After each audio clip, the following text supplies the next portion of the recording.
Hello, thanks to you that have joined. We'll get started in just a couple of minutes. I know WebEx can take a sec for folks, and also it's right after lunch. So we'll probably get started in about 2 minutes.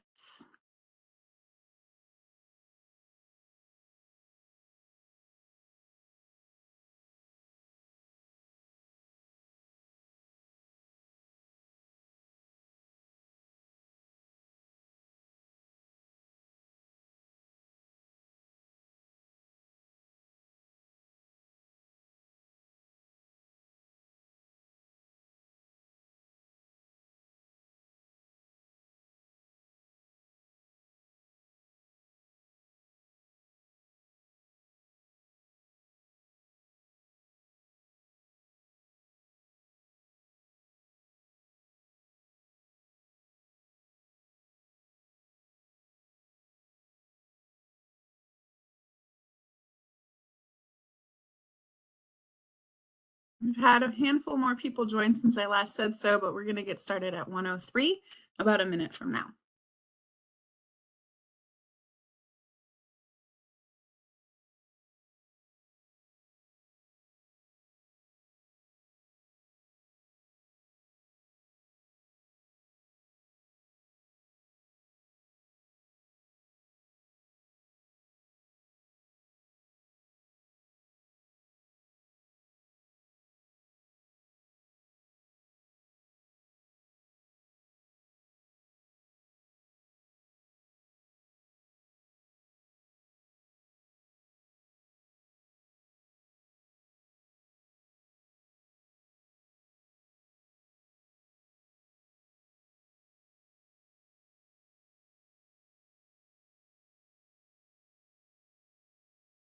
All right, we will now dive in.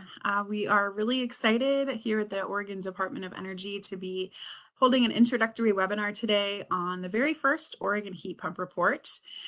We will dive into the next slide, but also just want to say hi because I see so many folks that helped pass the bill that established this report on the call so far. So it's pretty cool.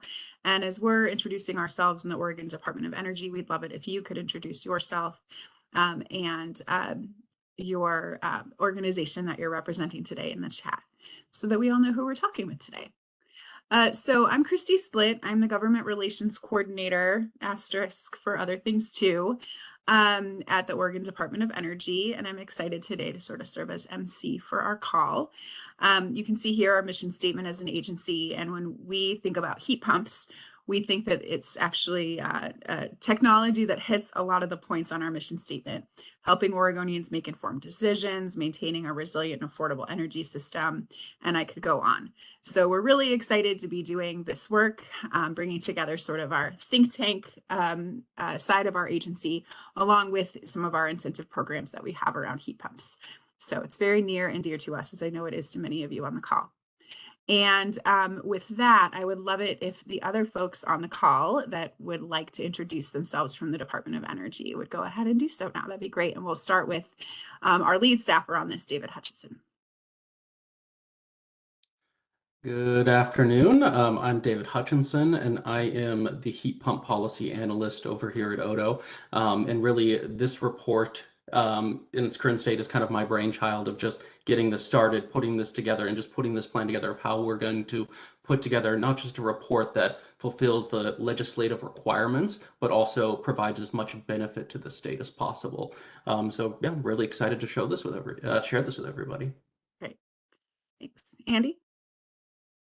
Hi, everybody. Andy Cameron. I manage the energy efficiency and conservation team here at the Oregon Department of Energy. Great. I don't see anyone else off camera to say hi, but Abby, do you want to say anything, or I could just quickly introduce you? Yeah, I can introduce myself. I'm Abby. Abby Reeser. I am the Division Assistant with Planning and Innovation here at Odo, and I am the technical brains behind WebEx today. So if you guys have any technical assistance needs, you can always send me a chat, and I'm happy to help you out.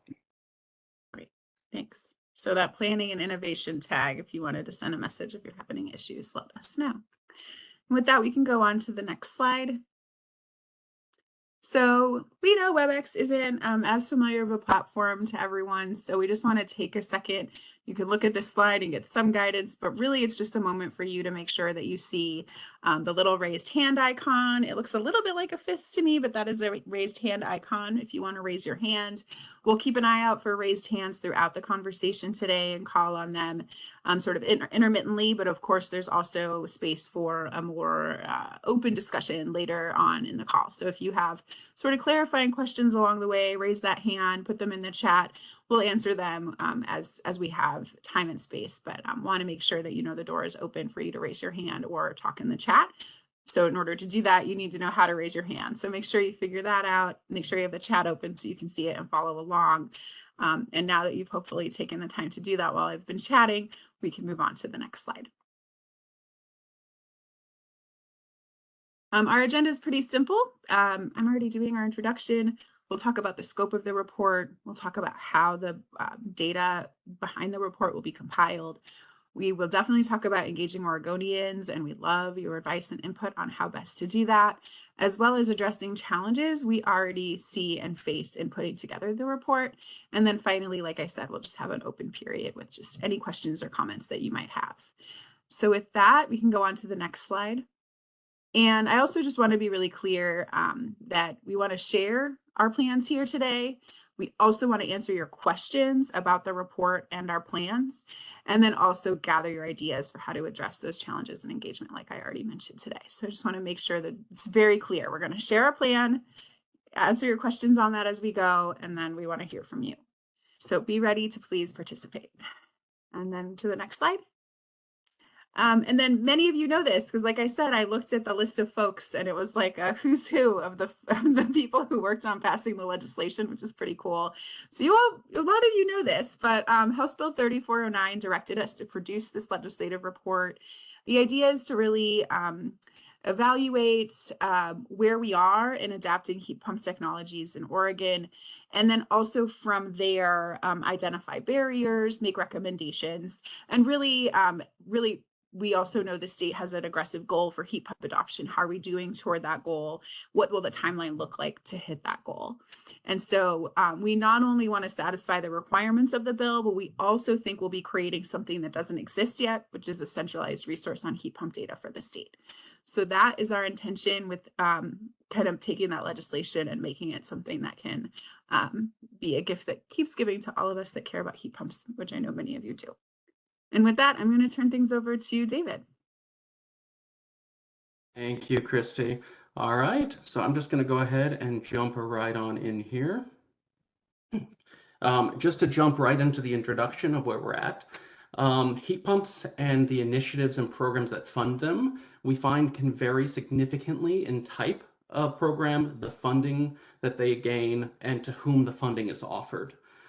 With the development of the Oregon Heat Pump Report, ODO is seeking to gain a better understanding of the heat pump industry in the state of Oregon and the heat pump industry as a whole. The Oregon Heat Pump Report will aim to develop a snapshot of the heat pump adoption throughout the state, as well as present a best understanding of the current state of the heat pump industry. And as you can see on the slide here, a little bit of a graph there on the right-hand side of the slide, it's just a bit of a snapshot of when I got into this program, just started looking around, okay, what programs are out there putting heat funding out there for heat pumps? And I found initially over 60 heat pump initiatives, and this by initiatives, I mean any program, initiative, or rebate that's being offered by agencies to help encourage consumers to install a heat pump in their home. And then found of those 60 programs and initiatives, 31 program sponsors were running them. And of those sponsors, they were serving 5 sectors, which we'll jump into in the next slide. So initially jumping into this and seeing the scale of programs on offer that we found right off the bat, really put in my mind that this is a very large, very granular database. And so the first challenge that we need to be aware of is there's going to be a lot of little points of data out there, and we need to figure out with this report, how do we best capture the most relevant portion of that data so that our report is realistic and accurate. And jumping into the next slide here, we can see a little more detailed breakdown of those initiative and program sponsors that we just mentioned. And by narrowing our area of focus on data collection, we can pull the fundamental questions we need to ask, such as what I felt was very important to ask was, first of all, where is the funding for these heat pumps coming from? How is that money being delivered to the end user? And then to whom is that money being delivered to? Those were three very important questions that I felt we needed to wrap our hands around to be able to make this successful. And as I dug into this, we found that the potential is very high, that we will find many agencies holding very small amounts of heat pump data that will require significant effort for potentially very low return. And so the goal in this was to identify the larger programs and initiatives that support those heat pump installations, and then focus our efforts on really the biggest slice that we can of this pie, so we can really build that report accurately. And really, we're hoping that our data that we collect is relevant and diverse enough to provide an accurate representation of the heat pump industry in the state. And jumping over here really into the core questions. And now when I first came into this project, what I started doing was looking at the legislature and figuring out, okay, what are the questions that we need to answer? And then putting those questions into a program plan to make sure we're addressing those and capturing the right data. So here we can see a large picture of how we approach the data collection. And the pie chart on the right represents the three core questions the report needs to answer. And these three questions can kind of help us focus our efforts in the data that we're looking to get. So you can see really focusing in, we need to know how many heat pumps are being installed and where, what is the state of the heat pump industry in Oregon, and will we achieve our goal of heat pump installations? And then moving on to the left-hand side, we can kind of break that down into the smaller questions that we need to answer to feed into those three. And first and foremost, we need to figure out how many heat pumps are being sold and installed in the state compared to traditional HVAC systems, and what kind of systems are being involved. There's a wide variety of heat pumps that are out there, and it's important to not only capture the number of what's being installed, but try and capture what type of systems are being involved. And then next in line is what is the state of the heat pump industry, and really looking into that, I think state of the industry, I'm looking at what's the dollar value of that heat pump market, what technologies are being installed, what technologies might become available in the future, and what financial and non-financial barriers are presently hindering the installation of heat pump systems. And so this can really help us to wrap our head around what's going on with the heat pumps, what's working well, what's not working well, what are some potential bottlenecks that we could potentially address down the road to make it easier for heat pumps installations to get put out there. And really, and just most importantly, the big question I know everyone's going to be looking forward to is how are we progressing in our goal of achieving the 500,000 installations by 2030? So it's going to be a challenge to kind of make sure we're capturing as much as we can, but I feel that these questions can really encapsulate and represent what this report needs to answer in order to be considered successful. And David, we do have a clarifying question that I think would be fine to ask now if you're okay. So Vince, hi, asks, will the tracking of heat pumps be differentiated by type, i.e. single stage, two stage, variable capacity? I would say the goal would be yes. And I put a little asterisk on a lot of these questions about what type of data will be included in the report, because since we have not yet requested this type of data or collected it, there are a lot of unknowns. But I do feel that the ultimate goal would to discern them by type. So then we can look at the heat pumps that have been installed and then differentiate those by type. And that will really be determined by what kind of data is the agencies holding the data are actually able to share with us, or what data they have collected. Thank you. Perfect. Okay, and jumping into the project method. So really, when I come into the project and after getting the core questions put together, the next step is figuring out, okay, how are we going to collect the data to develop the best narrative? And so the first question I'm asking myself is, what is the end narrative that this report needs to accomplish? And to ensure that, yes, it answers the needs of the legislature, but also that it's providing that narrative, it's providing that centralized data source so that we have a good picture of what's going on in the heat pump industry in the state. So the current project method is to look at collecting both quantitative and qualitative data to develop a strong financial narrative that provides as thorough of a picture of the heat pump industry as possible.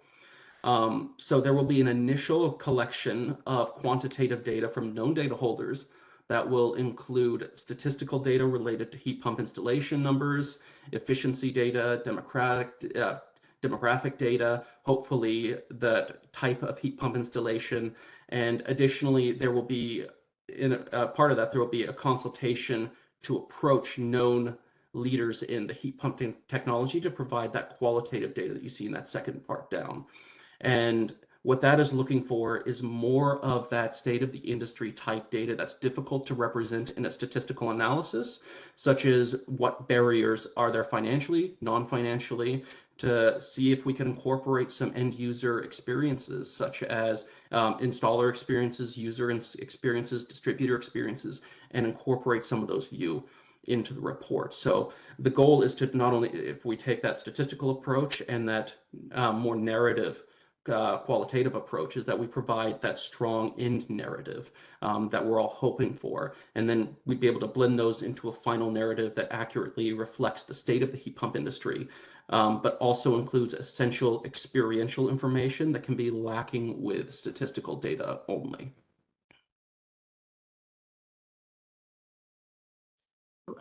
I'm sorry, I was muted for a second. We did have another question. Yes. Asking if the scope is heat pumps for HVAC or will it include heat pump water heaters? I'm assuming based on the definition and statute, we're planning on including both, but I just wanted to confirm that. Yes, to confirm that we would be including both. So it doesn't distinguish between the two. So yes, both would be included in that. Thanks. Mm-hmm. Okay, and then moving on to the data collection method. So the current plan for data collection has been broken into 3 stages. And I felt that the need to kind of make this staged approach was because we're coming into a new project with unknown data holders. And we're going to be making a lot of requests for very specific data. And so the first thing that comes to my mind is, okay, what if the data we're getting back is insufficient from our initial data request? And so by breaking up into the 3 stages, we hope to have the fallback. So if stage 1 doesn't accomplish what we feel it needs to do, we can move on to stage 2. And if we still feel there's a need for more data, we move on to stage 3 in order to maximize the amount of data we're getting back on this report, since it's in its infancy and we got to build it up from the ground.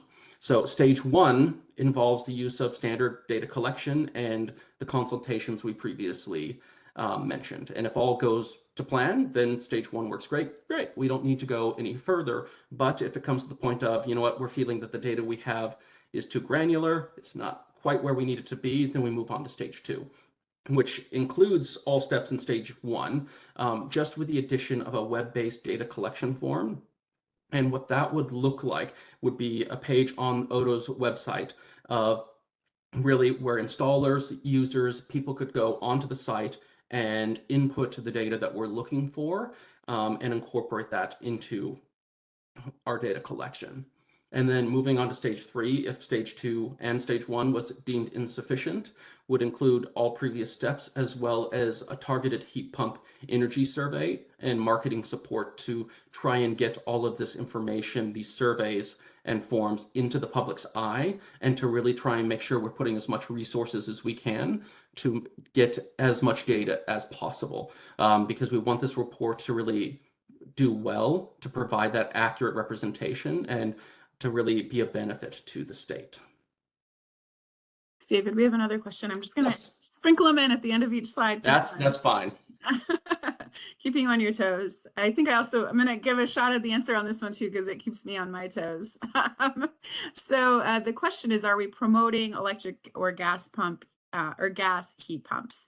And my understanding is that the legislation, it does not say electric in the definition of heat pump technologies, but also that there's not a whole lot of gas heat pumps, if any, on the market currently. Is that right, David? Yeah, that's my understanding. I have not personally seen any gas-powered heat pump systems out there.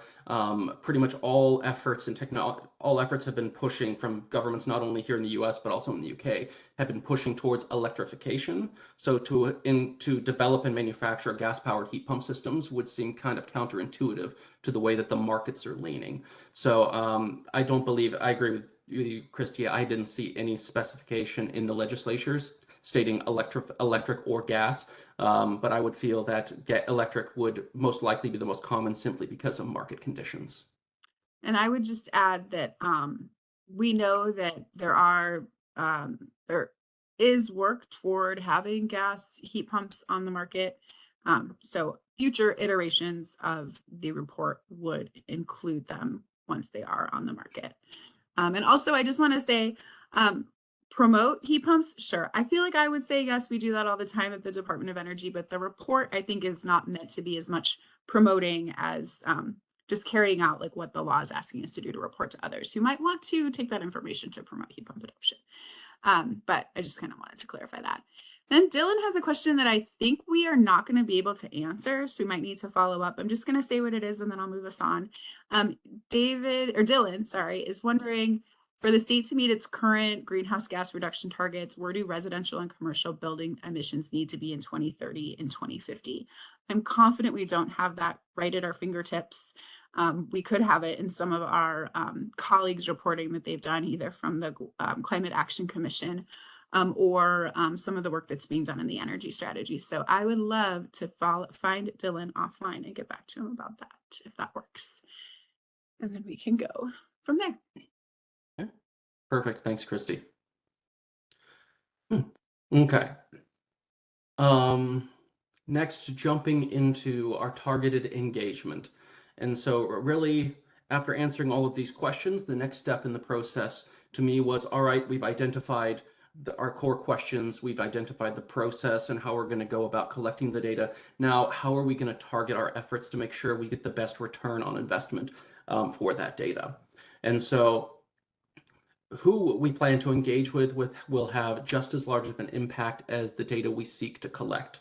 The challenge with heat pump data, as mentioned previously, is the vast number of potential entities holding small amounts of heat pump data. But by focusing our efforts on those who hold the largest percentage of available data, we hope to build as accurate as a report as possible. By focusing on utilities, government agencies, nonprofit organizations, and distributors, we aim to capture a diverse range of data capable of reflecting an accurate representation of the heat pump industry. I did want to note as well, as I'm sure someone may ask a question, if we're including installer data or the end contractors who are installing heat pumps. And at this time, I decided to not include them in the initial data collection, partially out of some concerns of overlap if I'm talking to distributors, and then those distributors sold heat pumps to those installers who then installed those heat pumps. The risk of accidentally counting data twice is increased.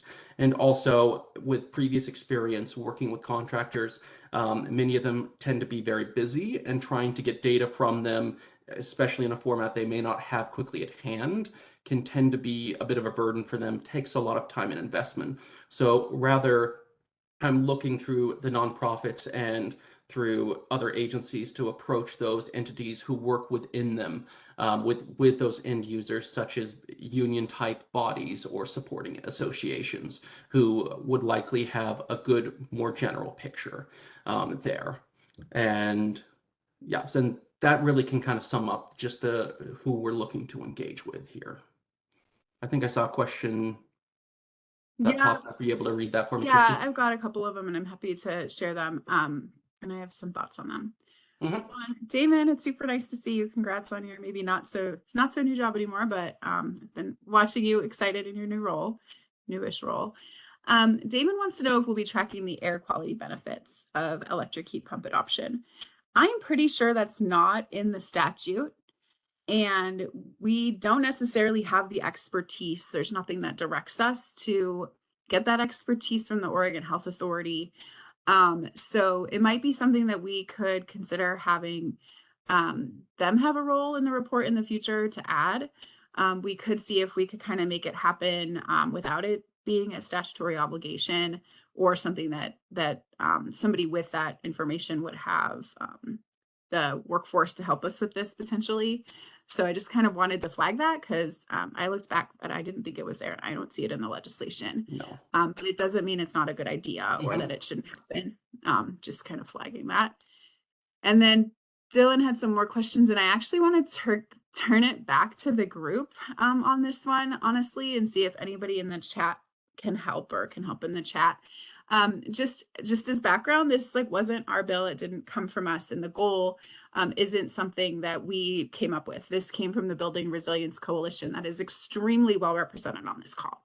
So I'm wondering if Brad or anybody else has information on what the projected emissions reductions would be for meeting that goal that maybe you put together last session when you were working on arriving at that goal. So I'm going to kind of turn it back to the coalition that put that goal in the statute to see if they have that information. If not, we can also see what we have again on hand. I know that goal came to some extent from the then Oregon Global Warming Commission report from a couple years ago. So we can dig in on that if somebody doesn't already know they have it somewhere and can find it. And then Brian Stewart. Hey, Brian. Planning to collect only a single year of sales or multiple years from the past to get a sense of how sales are changing and trends. So really, at the initial stage, I'm looking to collect as much data as currently available, as I'm not limiting myself to a single year. The initial issuing of the report, I'm looking to capture as far back as we possibly can and to see, again, I don't know what that data is going to look like. And if I can parse it and split it and see previous years, that would be wonderful to include in that report to provide some of that background, because we're really kind of working at a bit of a negative here coming from having no background to this report. So the goal, I think, would be to have it stretch back as much as we can. But again, I think that'll really heavily depend on the data that comes back to us. And then Dylan talked about maybe talking to US EPA about NOx impacts. Damon, who asked the question, also wondering about highlighting localized benefits of going from gas appliances to highly efficient electric ones, in addition to highlighting energy cost reduction benefits. That's a bit of a comment we'll take into heart. I believe most manufacturers have product that is Energy Star certified, are required to share unit shipment data, and this data may come in many quarters after the year is closed, but this is something you might pursue in talking with EPA and Energy Star. Great, thanks, Nick. That's a good lead. Okay, you ready to move on? Mm-hmm. Okay, and then just jumping into this slide here, really just wanting to parse out a few of the many challenges that we kind of pulled out of this report of that could be potential bottlenecks to hinder it, and just wanted to highlight a few here that we identified for you. And first and foremost, I feel, is the fact that there is no centralized quantitative data source. So we're kind of coming into this vacuum of many pieces throughout the state, and it's having to gather it all. So the fact that it's not centralized is a pretty significant challenge. As previously mentioned, 60 programs housed within 30 organizations that may hold data. We have an unknown buy-in from data holders as we're kind of coming into this very cold. So with that initial request, we don't know how all the data holders will react to that, if they'll be willing to share that data. Non-disclosure agreements, other issues with what data they can share will likely come into play with that. And also there's a big challenge of potential data overlap being possible with so many different programs being involved. There may be some required content from this report without adequate data to answer, and the data collected, experiences, and barriers should reflect the entire state at all sectors.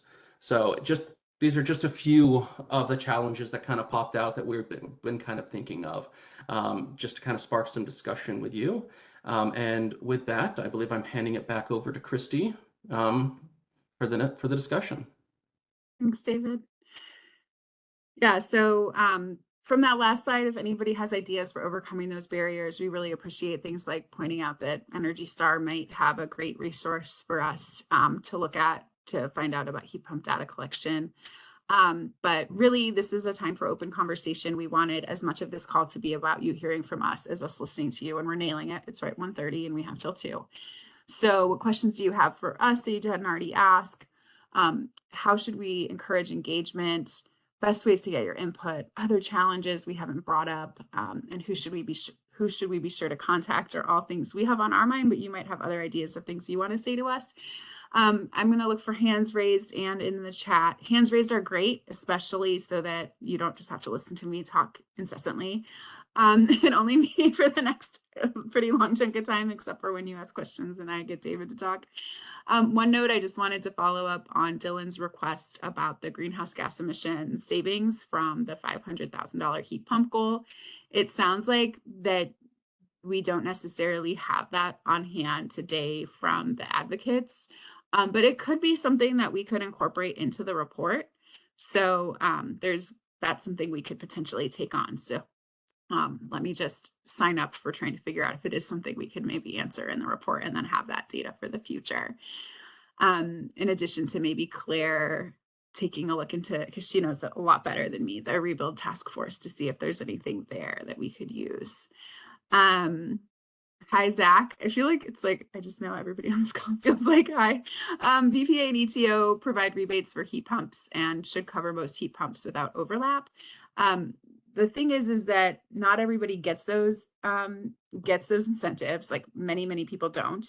And then also BPA doesn't necessarily track the data that they get from the utilities in a way that would match up with what we need.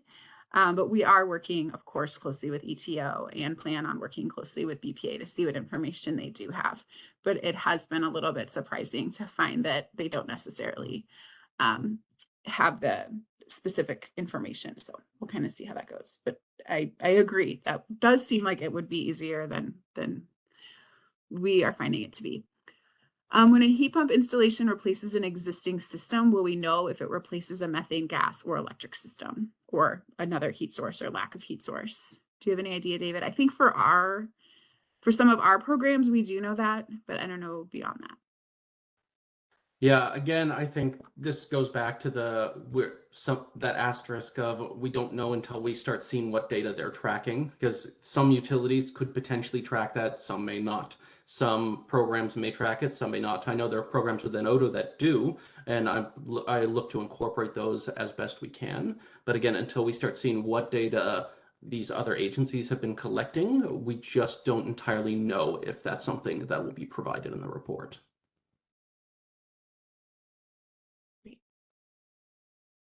Right now, we don't have any other questions, but Claire raised her hand. Yay, thanks, Claire.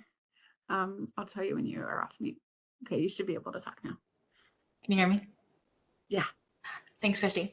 I guess one note, just as you're figuring out what data is available and what's accessible, is just an encouragement for as much disaggregation as possible, both of, what communities are taking advantage of heat pumps, how maybe those barriers to heat pumps are falling differently on different communities, information about whether or not heat pumps are going mostly into new buildings or are they replacing existing systems. I think sort of to Kathy's question as well, what systems are they replacing when they are going into existing buildings? Just as much disaggregation and granularity as we can get. I know that's a tall order in an uncertain information environment, but I think that would be really helpful for having policy outcomes resulting from the report. So I appreciate whatever you guys can do. Oh, yeah, thank you for that. And yeah, I have the list of data that I would like to collect, and everything that you just stated is on that list as well, of what, in a perfect world, if the data is out there, that's the data I would really like to collect, is to help provide that support for future programs and incentives. So yeah, thank you for that. I appreciate it.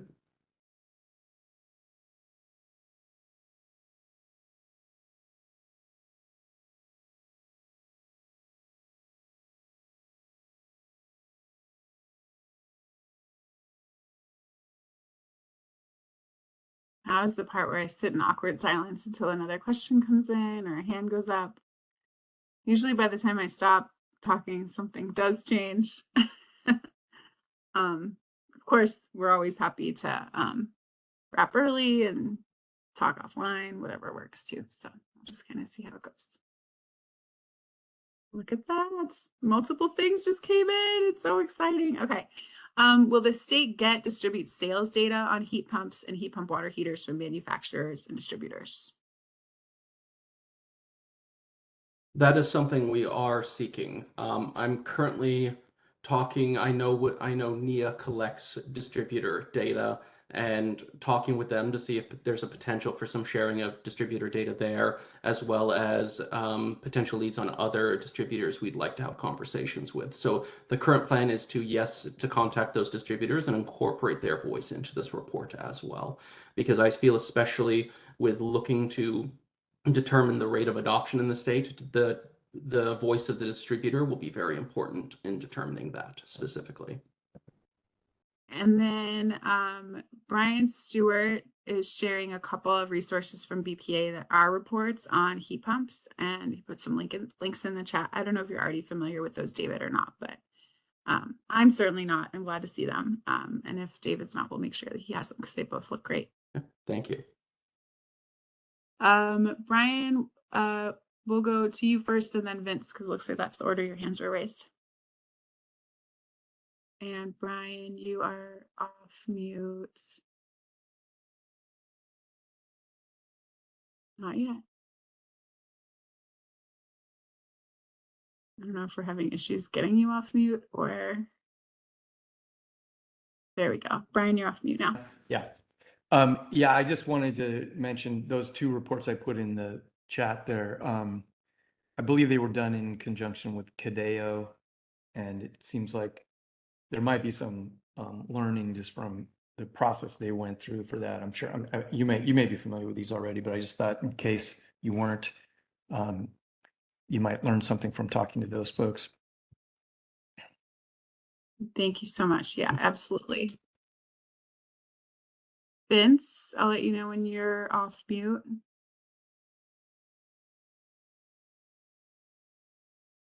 Go ahead, Vince. You hear me? Yes, we can. Thank you. Oh, okay, good.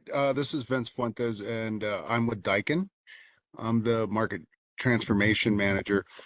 And I apologize, I missed the very beginning of going over the bill, the legislative requirement here, and I'm doing this so I could just get some fundamental footing for this biannual report. How will it be used within the state of Oregon with and Odo? Is it well, of course, to know where Oregon is with respect to heat pump water heaters, but I just want to make sure. It might be an obvious answer, but I mean, is it to drive policy decisions, et cetera, decarbonization, electrification, measurement, verification, that sort of thing?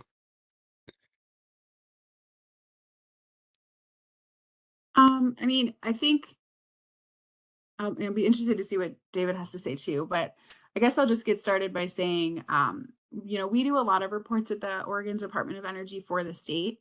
And generally speaking, they're not necessarily for us as an agency, as the audience. They're usually for us as sort of a neutral think tank type of entity to provide information that helps legislators and advocates and utilities make decisions about how to approach a given issue or problem. So I would say that this report would be issued in that spirit. But I think that the fact that we are needing to include things like what barriers there are to installation definitely points to some of the intent of those who wrote the legislation on what they would like to use that report for. And I encourage, since we have so many authors of the legislation in the virtual room here today, to feel free to say what they think the report would be used for by them in the chat. I think that would be helpful, or to raise hands to answer that question. And David, if you have anything else to add, that'd be great. I generally felt as I was putting this report together, the need for the legislature and how this report kind of unfurled with that language was it started coming out as the goal should be to inform on what was done previously, to know as much data of programs and initiatives that have funded heat pumps, what has worked, what hasn't worked, and then to provide future data to potentially act on down the road, because it does, as Christy mentioned, have that data that's more forward-looking, and is going to bring some of that to the front, which was why I wanted to include some of that user narrative into it to kind of provide that user level feedback for if the legislature wants to make any decisions on future policy, that information is there for them to do that, as well as information for what has been done previously, so they can know what worked, what didn't work, and to help make sure that they have all the tools they need for anything they decide to do moving forward. Great, thanks.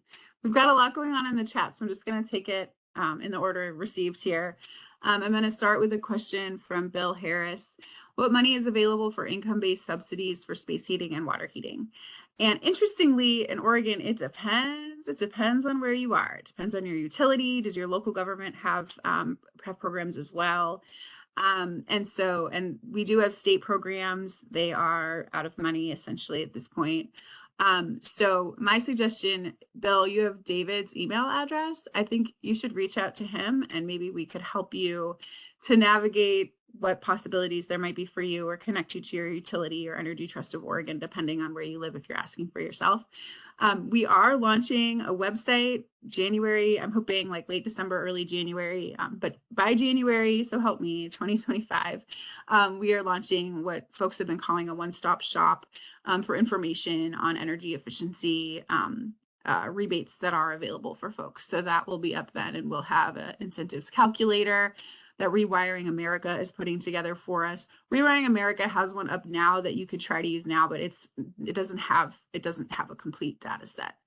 So the answers you get are not all encompassing yet, but by the time we're all said and done, their tool and our tool will be really helpful.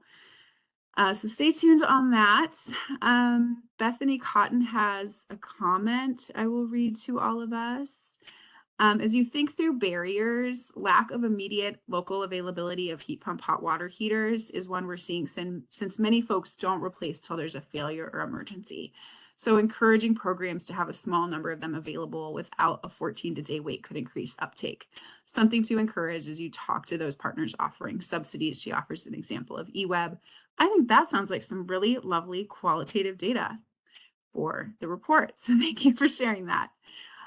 Claire's going back to the modeling on greenhouse gas emissions and the 500,000 heat pump. Turns out that that was a percentage of buildings rather than a raw number of heat pump installations. So we can go from there, and there's a link to that information for those who want to track. Then a cool invitation. Hello, Nick from Energy Star. He would love to hang out with David to engage via email, phone meetings, and is inviting you to come to some council meetings to present or ask questions. So that's great. Damon, I think this is going to be a comment. Yep. Okay. Would love to reference the report as a way to understand our progress toward reducing greenhouse gas emissions in the building sector. From their study in Multnomah County, we understand gas appliances are a significant part of the state's emissions. We'd love to have it at least stated clearly what the emissions reduction potential is for meeting the 500,000 goal and what lawmakers might consider for raising that goal, especially if it is achieved more quickly than expected. So thanks for that comment. I totally hear you. And then, yeah, Brad's excited about the one-stop shop. We're calling it the HIPPO. We'll see if it sticks. Hub for Information on Incentive Programs in Oregon. But I think it's a cute name. We'll see. But yeah, it's all happening. And then Dylan also threw in a question. How is Odo engaging with the MOU that COTEC signed, committing to heat pumps to meet at least 65% of residential scale heating, air conditioning, and water heating shipments by 2030? I don't know. I don't know how we're engaging in that, but we could mention it in the report.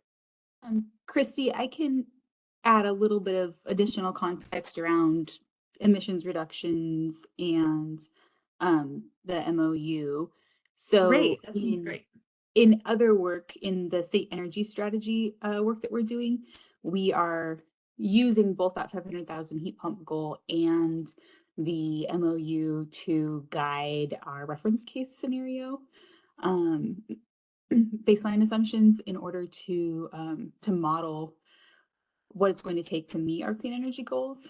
And included in that is some underlying data estimating savings from heat pump installations kind of more generally for the state based on existing data that we have about what utility emission rates look like and some maybe more generalized assumptions around what those savings potential is. We do have pretty granular data about building stock that is being used in those in the modeling. So there will be some additional light on the greenhouse gas potential of heat pump installations coming out of that report.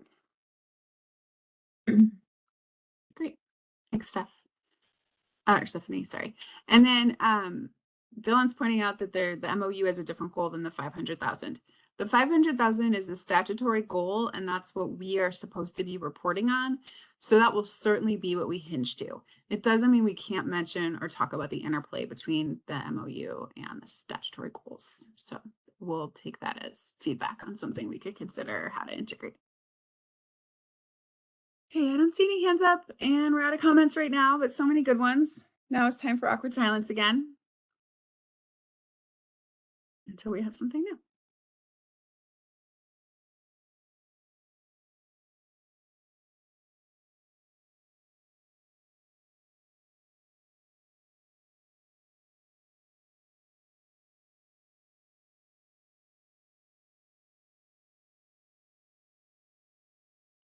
All right. Hi, Kathy.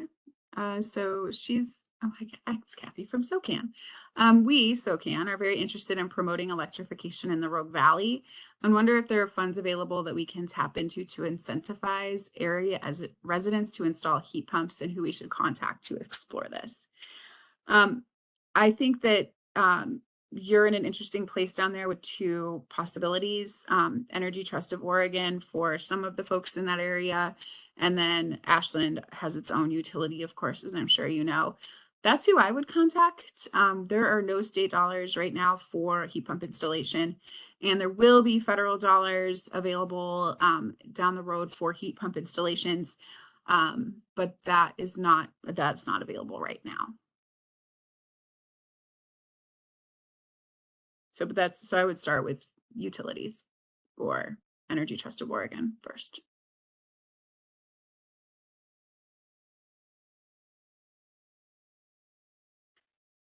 Let's see. So, oh, look, we just got a few.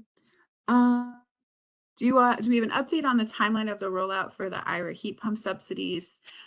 We don't have necessarily an update. I don't know. I know many of you have heard this spiel before. Oregon has some really thoughtful, deliberative policies around procurement, particularly around IT systems.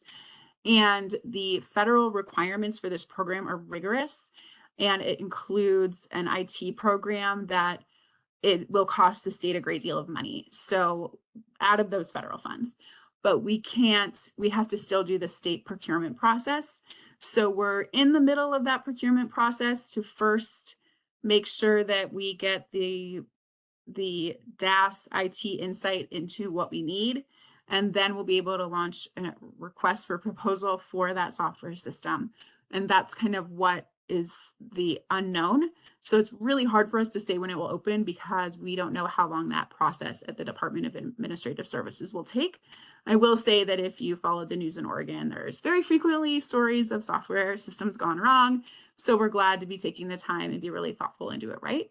But I know it is sometimes frustrating because we can't give an answer and because we're seeing other states open that don't have those same IT requirements around procurement. So we're just waiting and trying to smile through it. But we would like to open as soon as possible. I mean, we cannot wait, chomping at the bit. I will say we just got our application approved within the last 2 weeks. So a lot of the processes we need to do here in the state were just able to kick off once the feds approved our application, which was turned in earlier this year. It was turned in, I think, in March. So it took quite a while to get that approved so we could kick off a lot of the work we have to do. So it's happening. We have multiple staff working on it, including me. Let's see, 500,000 statutory goal. Does that include water heaters and space heating, commercial and residential? Do you know, David? I didn't notice that it differentiated between systems, but rather just stated heat pumps as a term. Yeah, maybe heat pump technologies possibly, but Yeah. Zach, multiple funding streams are difficult. Oh, I know, right? For low-income households to navigate, reporting on best practices and stacking rebates and making things easy for low-income households will be helpful. Totally agree. Yes. So I'm sure that will be something we cover. Appreciate you pointing out. And we're also working on with the one-stop shop, aka Hippo, and also working on as part of our homes and here that federal Inflation Reduction Act money. Like I said, the feds have some really rigorous requirements around how the program is delivered. And so that includes a lot of focus on both stacking incentives together to create sort of as much funding as possible for low-income households. So we'll be having to do that work for a multitude of reasons, and we'll hopefully have some good insights from that work that we can include in David's work as well.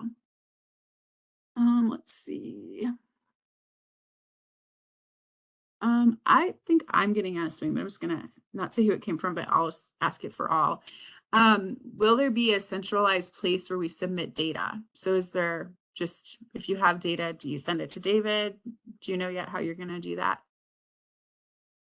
Yeah, currently I will be acting as that center for data collection.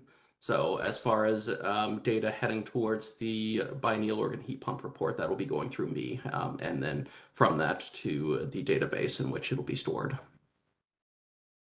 Great. So stay tuned. And then Zach also has another piece of qualitative data for you, David, on barriers, which is the fact that there's gaps in existing rebate programs. For example, gas customers can't get rebates for electrification from BPA or ETO, which I didn't know BPA too, but so that's something on his mind. I can speak to that a little bit. From what I understand, Bonneville's programs do allow for a incremental incentive, but it has to be routed through their custom project pathway, which is a little bit more complex and harder to access, comparing to an electric baseline. So if a customer comes to them having already made the decision to install a heat pump, they are allowed to basically compare to code and do an incentive based on that. And it does result in a significantly smaller incentive than they typically offer.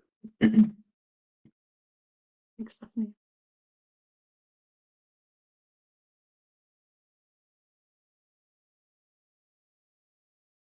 All right.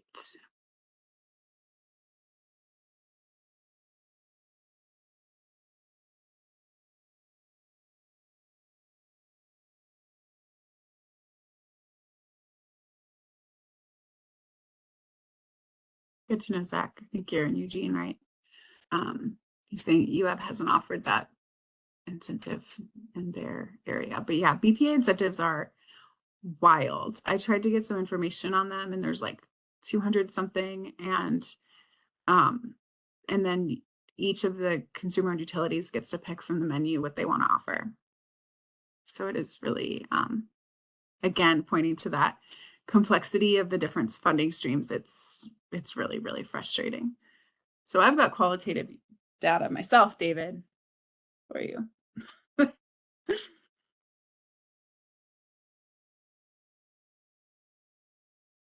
All right. Well, we've got 5 minutes. We'll hang out.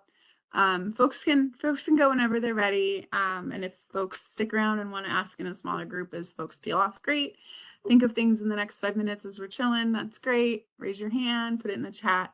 But we're happy to let folks go and just stick around just to make sure we don't get any stragglers.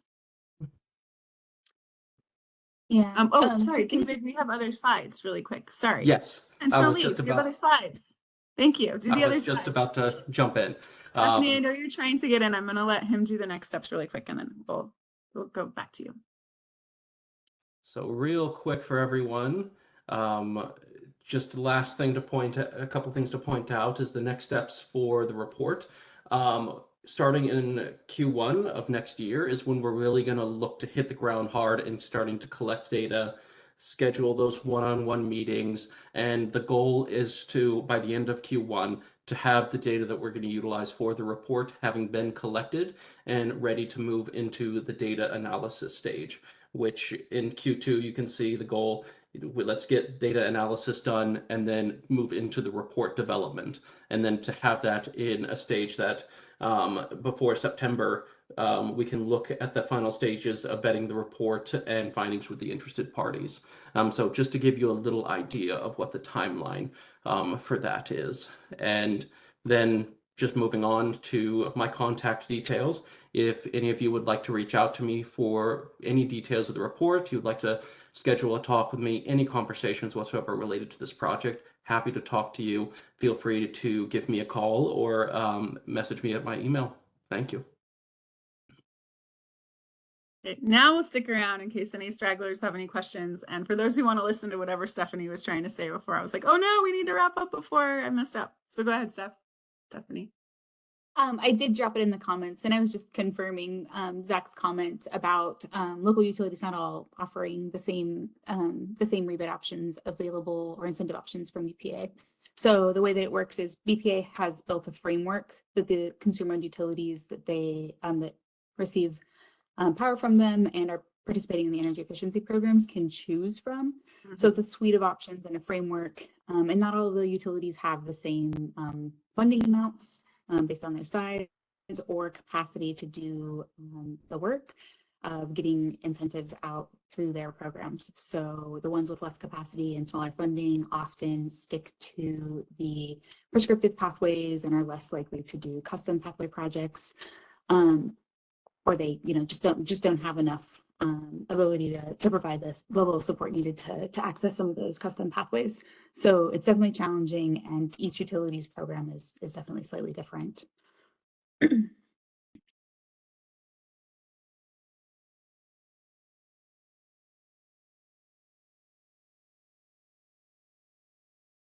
Thanks, Stephanie.